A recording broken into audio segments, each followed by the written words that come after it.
On this episode, we're joined by Hagai Feiner from Access Networks and Louis Frankie from LED Systems, where we take some time to talk about 8K and Samsung's message. Amazon in the news with new Alexa products. Snap AV makes a big announcement regarding Sonos.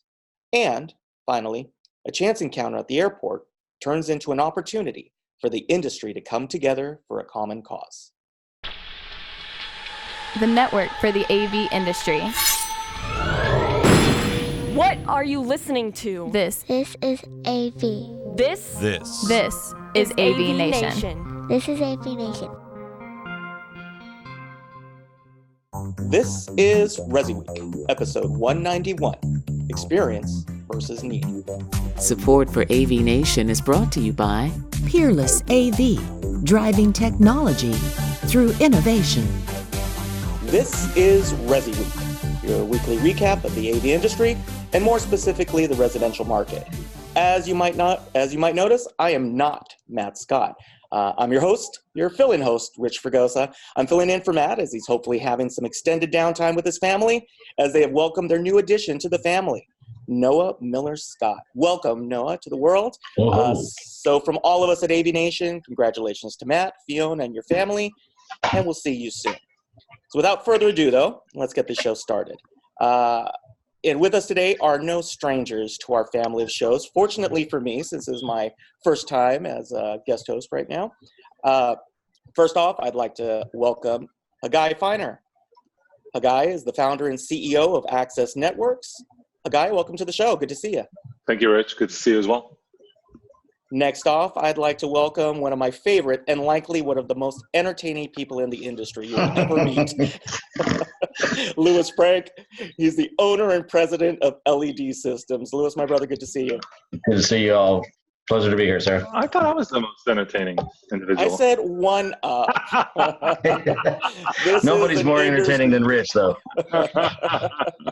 If anything, we could probably have a fireside chat. Oh my gosh, that would be awesome.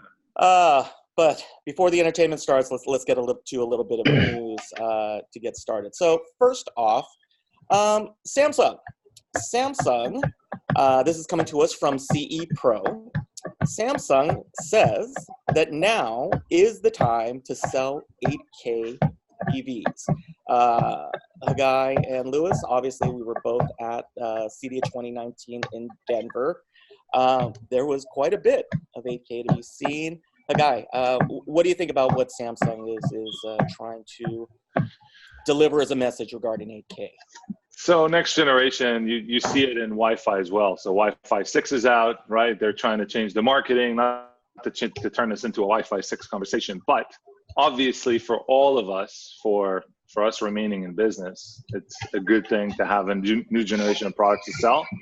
My only question is, looking from the side, when you see Wi-Fi 6 come out, there's already an iPhone that supports it. There's an access point from Ruckus, the R750. That's the first Ruckus APE that's fully certified Wi-Fi 6 to work with that iPhone.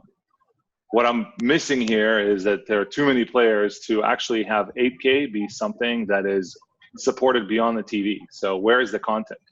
And while I understand that there's benefit to larger displays, that's a lot of what people talk about. The size displays we're moving into and why you need more pixels totally makes sense, right? Just like the Retina display on an Apple device.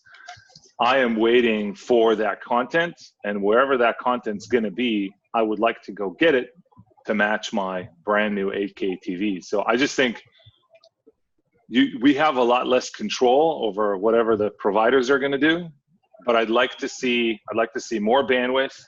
I'd like to see Netflix jump on that because that's most of what we watch here. And I think all in all, it's a good thing. But if you don't have the content to back it up, it's kind of it's going to be a misfire. Actually, you bring up a pretty good point, Louis. I know that you had the opportunity to not only walk the show floor, but you were teaching several classes at CEDIA. And obviously, this is not only a technology issue, but something that's true to that's near to your heart. It's an installation issue at times. What are your thoughts, regarding Samsung promoting 8K, and what are the challenges that we're going to face with trying to push this through? Well, like Hagai was saying, the manufacturer's driving it anyway. But there is no content for it, but I'm selling it. We have it going in, and it's the client. Some clients think, hey, they've got the latest and greatest, and the upper end 8K sets that we have installed, I mean, they're pretty freaking beautiful. They really are nice, and they do some of their own up conversion. The circuitry inside is upscaling content. There is nothing native. Funny, but there are some commercial spaces we have gone into where this 8K TV could really come into play when you're doing 3D renderings and Reddit software for architectural, and probably the interior designers themselves could see this, where they're pushing really hardcore graphics, designing a home, architects being able to push out some of that resolution, but sure is pretty. And the customers they're not pushing back. Well, that's an interesting point with 8K and the customer. I mean, are you seeing more and more that customers are just accepting that 8K? Are they asking for it, or are you finding that it's something that you're now having to educate the client about? Sometimes they're asking for it, but the majority of it, I look at it from a perspective, well, if it's $600 more for a 78 or an 86 or $1,000 more, it's already $4 or $5 grand. What's $6 grand when the project is 78 grand for the one Dolby Atmos room with the 86-inch 8K in it? It's a non-issue. Guy, one of the things, obviously, you're in a unique position that you're dealing with a lot of the backbone of what's going into a lot of residences and pushing the envelope of technology. Are there some things to consider when dealing with 8K, and especially as it comes now with, you were talking about bandwidth earlier, about the networking. How does the network come into play dealing with technologies? I will tell you that for the first time in my entire history at Access and in the industry, which is the same amount of years, about 16 years, this is the first time I'm seeing AV starting to bend the network. It was always the other way around. The network had all this capacity, and AV was just, this light, usually control commands, really sensitive to latency, needing no bandwidth, and video over IP changed everything. And if one thing I've noticed is that beyond the demand for video over IP on our systems, which is driving a lot of the sales on the custom system side of what we do, if you look at the history of video, and initially, let's say you had Valens as kind of I call them a gateway product. Valens created HD-based T, that standard where you have an endpoint and you have a source and you have a Cat5 between the two of them, and you can transfer video and network and whatever other control, whatever you wanted. Everything is now transitioning into pure IP switching, routing platforms. And that drives the capacity on our networks. And we now have to create designs with 10 gig uplinks, multi-10 gig uplinks that get maxed out, because no project is ever deployed exactly the way it's been drawn out, back in engineering. Everything changes. The environment is always dynamic. We have this property in Beverly Hills that's 3 levels, and we thought we were going to do it one way, and it ended up being another way, and we had to do a bunch of workarounds. There's all this technology that comes out from Crestron. The new generation of NVX has a different set of demands. Sometimes we find things that are wrong on the switch manufacturing side with Ruckus, and it's been, for us, a little bit drinking from a fire hose, even if the link is kept at 1 gig, because there's multiples of them.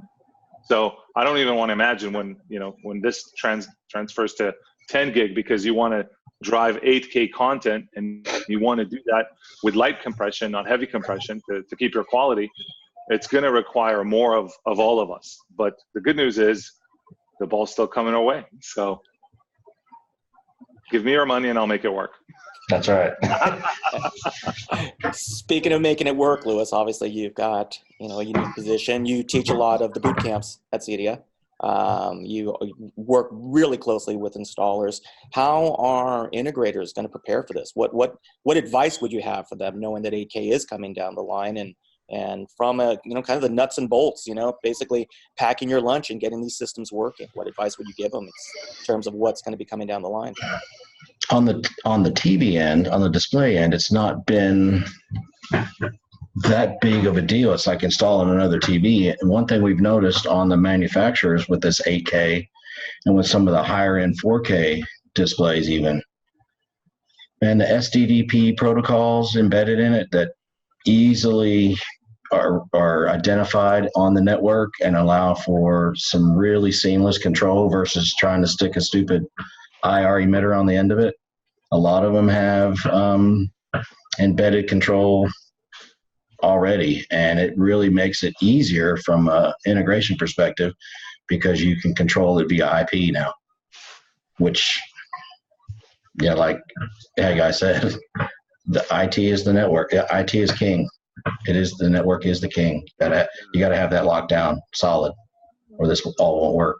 So let me ask you, while you're saying that, so is what Avix is saying true or not? Because in my mind, I am your experience. I am not an enabler.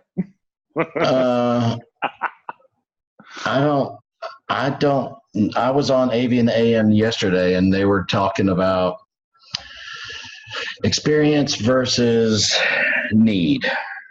And I'm telling you, right now, IT is a need. IP is a need, and your experience is becoming your need, and it's one superfluous thing. It's not separate, in my opinion. I don't know if that's what Avix is saying, but in the Resi world, my clients, if they don't have network, they're gonna shoot me. It's not an option anymore. Hopefully it's not disposable income. Right. Well, great. Well, obviously, it sounds like we've got a lot of things to consider, and I guess it's just a matter of holding on at this point. So moving on to another group of things to consider, or company to consider. Amazon is back in the news again. They have unleashed, this is from ResiTech today, they've unleashed a barrage of new products, including an Echo with better audio. They are coming out with an Echo Dot with a built-in clock. The new Echo Studio, which is supposed to be their new high-quality audio speaker playback unit, their Echo Show, and kind of a slew of other devices, including the Echo Frames, which I think we'll talk about in a second. So let's start with Hagai. What are your thoughts regarding Amazon and the 800-pound gorilla working its way through the industry again? Yeah, I think the 800-pound gorilla is wrong. So there's, I have Amazon here at home. I have a Ring system, and it works really well. And all these things came together, our alarm and our doorbell, I installed myself, and that's all great. But is it integrated? No, they're pursuing audio, better audio according to who? Because I know a little about audio, and I can tell you that out of a little tube on your counter, there's only so much you can get. What I do like is watching companies like Josh AI grow and thrive in our channel, and specifically cater to Resi, specifically go after manufacturer relationships that make it easier for the installer, specifically look for feedback from all of us about what their products should do. So for example, the idea of Josh should be powered by PoE was mine, because they came to me and said, so if we were to build something, what would it be? What would it do? And I said, if you're not going to do PoE, then you're wasting your time, because no one's going to call an electrician to install Josh, right?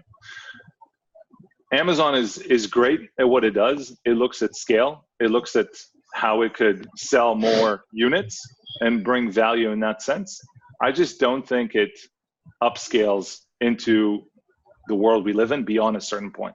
So if it doesn't integrate to me, it kind of is like, it's just, it doesn't tickle my fancy. Sorry. Well, I mean, that might be good news overall. Lewis, your scares the crap out of me. Excuse my language. Really? Well, I mean, they can't. I read, I think it was in Forbes 2 days ago or last week, GE, Kenmore, Whirlpool, microwaves. That's just creepy. So I was on a CDO board until beginning of 2017 or 18. Yeah. And I told them at a board meeting a while back, I said, we should be ready for our channel selling appliances. And everybody was laughing. Yep. And I said, well, it's either you're going to sell it or someone else is going to sell it, but you're going to have to integrate it anyway. So you may as well sell it, make some money. And everybody's raising their eyebrows because we're so traditional. We like audio, we like video, and maybe we're dragged into networking because we have to. Controls, integration. I think in the end of the day, how do you make more money? Do you make more money by attaining another client, or do you make more money by selling more into the same project? I would bid the latter. I want to sell everything to that job. I want to sell the network, the appliances, the shade, the lighting. This is what we did with shades, right? A generation ago. We took it from the electrician and we started selling it. Same thing with lighting. So why not with appliances? I agree. Even though I don't have any in my house. I've used it before. Some of our clients do use it, the majority do not. At the same time, it's all got to be integrated with the network. And more importantly, all that data has to be protected. The client's data and all of that information has to be secured, which forces us as the AV integrators to be the IT specialist. It's a lot more work that is able to come our way, like Hey Guy said, because we have to put our hands on it anyway. Might as well get paid for it. But they are huge. Hugely we all know the fear sells, right? This is how alarm companies stay in business. This is how we pay Ring, I don't know, $10 a month now. Yep. Because we have an alarm. Do we arm it? Rarely do we arm it, but we have an alarm, right? So I'll pay. I think that this is the next iteration for our channel is becoming, I wasn't, but my clients were hobbyists turned integrators. Some of them became businessmen in the process. Some of them never made that transition and are still running a mom and pop, not really organized. But then the next iteration is MSP. If you're going to become an integrator without planning on how you're going to become an MSP, you're going to get outrun by another company in the business that's already doing it. And part of the MSP services we're going to offer is security, digital security. And so big projects all over the city here in LA and all over the country, but some projects I walk, first thought is physical security, how are we going to get thermal cameras and this and that and secure the perimeter? And I'm saying, how are you going to digitally protect this client? Because it's easier to hack them remotely than to try and walk on site and get shot by security. Right? So all these cameras and all this investment and digital security is kind of left either untouched or in the responsibility of one person. But again, opportunity. It's all opportunity. The more stuff we have on the network, the more we have control over it, the more it integrates, the more responsibilities we have, but the bigger opportunity we have to finally figure out this recurring revenue model. Yeah, it's big. I like to watch everything on the network, but like Hey Guy said, you're going to have to cover your butt if you're not at least offering the minimum protection to your clients from outside hacking or ransomware. You'll be sued out of business. Yeah, look at LinkedIn. Snap AV is looking for a cybersecurity admin. Well, that was actually, thank you for teeing that up, Hagai. Talk about a perfect segue. One of our other stories, Snap AV in the news. This comes to us from Residential Systems beginning October 2019, so possibly tomorrow. Snap AV is going to be a national distributor of Sonos. Starting with their offerings in October 2019, they are going to be providing everything from the Sonos Port, the Move, and the Sonos One SL. It's going to be available through not only Snap AV as the dealers, but also through their affiliated local branches, their distributors, AllNet, Volutone, MRI, and Custom Plus. Hagai, what do you think about this?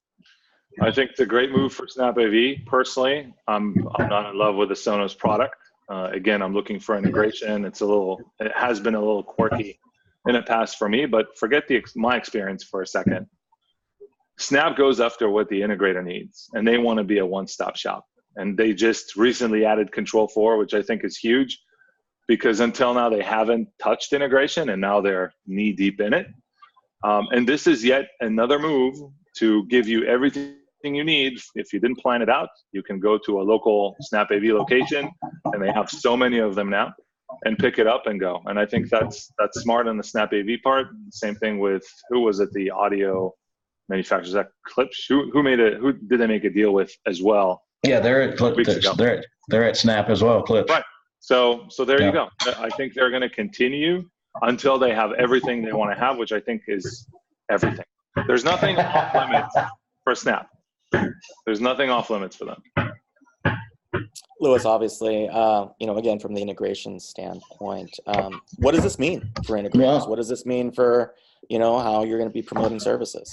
Well, I'm a direct Sonos dealer, but I'm also Snap. And if I can go to one place or write one PO, it sure does make my business operations more efficient. And in my neck of the woods here in Dallas, man, we use a ton of Sonos, and it works. It works with Control 4.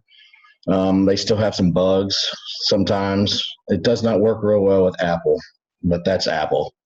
In their updates, they're just killing me. But the Snap AV or the Sonos stuff, where I can't get wires and I want it to sound decent, and the client's not a Meridian client or an Anthem, man, it solves a problem. And fell off that cliff. I'm all about to solve a problem. What'd you say? I said you fell off the cliff real quick there from Meridian to Sonos. I know. It's a deep drop for Meridian and Sonos. Absolutely. There's a market for Eero, for example. There's a market for all these products for the right application. If we're giving the client what they're looking for, it almost doesn't matter if we want to educate them, or there's a budget, or there's a need that they're looking for, like they want to have the best sounding living room that they've ever had. It's not going to be done with Sonos. It's not going to be done with Amazon. It's just not. No. But if I can solve that client's problem every time, I'll get that client to ask me about the refrigerator that has Amazon in it, or network, or the oven. Seriously. And they will spend money on service. They will not spend money on a freaking $500 TV, but they'll spend all kinds of money all day if I can solve their problem. And that's a conversation we have with integrators quite often. Is everybody is criticizing the high-priced wireless offering we have, for example, which is the easiest way to do business with us. And we understand that it doesn't come in at price point for every integrator and every one of their clients. And we constantly work to get as much of that business as we can. And we're saying, hey, if the math works for you and the experience works for you, then you should use another brand. But if you're seeing that you're having issues there, we would love to have that conversation, because the number one conversation I was having with Cedia with integrators, including huge accounts, is having on the front end a product that on paper makes sense. They got the points, they got the dollar amount sale is good, but then returning for service is just burning all of them. So we want to minimize that. I think all brands want to minimize that. We've been riding the right horse with Ruckus and the Ruckus OEM deal. And ultimately, if you look at the cost of ownership for the integrator to sell a given system to a homeowner, the cost of ownership on Ruckus is very, very low, because you don't have to go back. But again, if that works for you with someone else, until that tipping point, until you reach it and you just had enough and you wanted to switch to managed, either full system or light, use that other brand. So again, a place in the market for everybody. Snap is making a good move by continuously adding lines, even if you think it's a market conflict. Snap is, hey, you pick what you want to sell, and we'll have it. And I think it's the right attitude. All right. Well, seeing a CD is obviously a conversation that we had, and there's been a lot that Hagai has been involved in over the years, and seeing that I'm guessing since board duties weren't necessarily taking up your time, this came to us via Hagai's LinkedIn. Interestingly enough, at this point, Hagai had posted a story request based on a meeting that he had a few weeks ago walking through LAX. And it was a really great story that I felt it was important for us to shed light on. Guy, why don't you tell us about this LinkedIn post and what transpired from it? Yeah, I'll tell you, Rich, a little. It's the post was very, quick and to the point, but the experience at the airport was something very moving to me. And I didn't know Travis Mills. I didn't know his story. But well, let me rewind. Actually, I guess I should dive into it first. You were walking through the airport, and you met a fellow by the name of Travis Mills, and he had a pretty special story about it. So this I just wanted to kind of jump in, and for anybody who didn't necessarily have the page up to see who Travis Mills is and what his story meant to you. Yeah, so I go to the airport, heading to Cedia. Kind of all the thoughts in my head are about the show, what I'm going to do, who I'm going to see, what I'm going to say, and all of these great things. And then I check my bag in and I head over to TSA, and turns out it's Travis Mills. But this guy who is a quadruple amputee walks past me, and I see him walking towards me. And I'm just in awe that this is probably the strongest man I've ever seen. Like, to be able to do that is, you'd never think you would see it. I mean, you wouldn't even think it's possible. And it really, I was looking for words to say, and I just couldn't find anything meaningful to say, and I didn't want it to sound weird and awkward. So I just let that moment pass. But it was a real powerful experience for me, just seeing him with a smile on his face, and he has like an aura around him. He's like all this energy around him. He's a really strong dude. And I regretted the moment of not seizing the moment and saying something, and knowing all the people that I know and all the things that we could do together, and having volunteered in the past with Lone Survivor. We've done a project with them in Crystal Beach in Texas. And, this is kind of near and dear to my heart. And I just kept kicking myself for not saying something. Well, I was blessed with the opportunity to talk to him, because he was on my flight to Denver. He was going somewhere else. And he was with his father-in-law. And nice. I finally found the words and decided to say something. And we had this conversation. Turns out we've done Access has done a charity project with Adaptive Training Foundation, which is a gym that specializes in helping injured veterans get back to normal life by training them, physical training, right? And he was part of that seed that started that gym in Texas, because he needed to be trained to learn how to walk again. And so we knew some people in common. He gave me his contact information, and I left very happy and kind of on a mission. And then I posted my appeal, let Cedia kind of pass by, because I was very busy then. Stayed in touch with him, posted my LinkedIn post on Cedia, and looked for support to help their foundation that's in Maine. And so the foundation right now has SmartThings, which is a Samsung product, but they don't work very well. They don't know who to call to troubleshoot, and everybody's just frustrated. So all these guys don't know anything about our industry, what we can do, the automation we can bring in. And I think that's the best use case for what we do, period.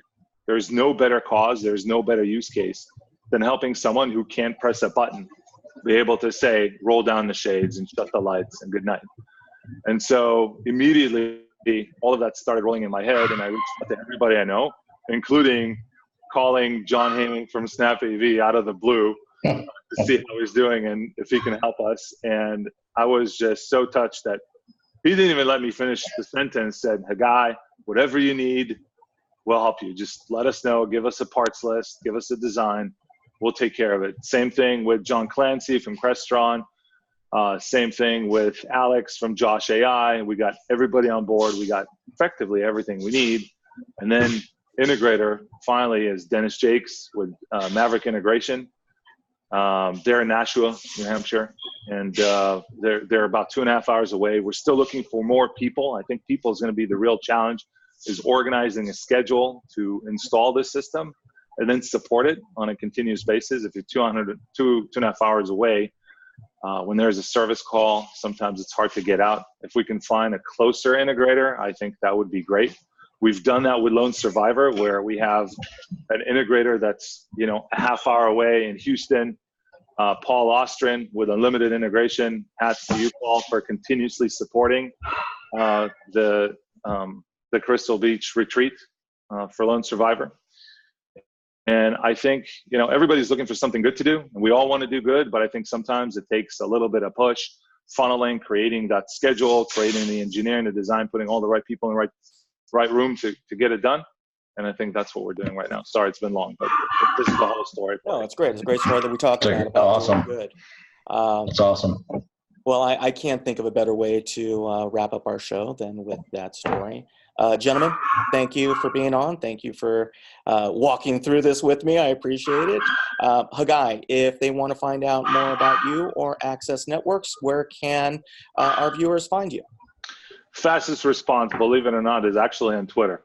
At Hagai Feiner, that's me. And then Hagai@accessca.com is my email. You can email me there. Well, great. Thank you for your time. Really appreciate having you on. Lewis, how can our viewers find you if they want to track you down? At LEFrankie2000 on Twitter. LEDsystemsllc.com is our website, or you can email me, Lewis, LEWIS, at LEDsystemsllc.com. It's a pleasure, guys. Excellent. Thanks for having me. Oh, I really appreciate it. If you want to follow me, you can obviously find me at fregosadesign.com or on my Twitter, along with these photos, at rfregosa. But more importantly, we would love for you to follow us and find us at AVNation.tv, where we have a slew of all of our shows, including Resiweek, AV Week, another show hosted by my good friend Steve Greenblatt called A State of Control.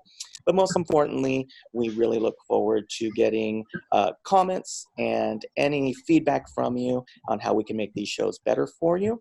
But with that, this is the end of Resiweek. I'm Rich Fregosa, your host. Thanks for watching.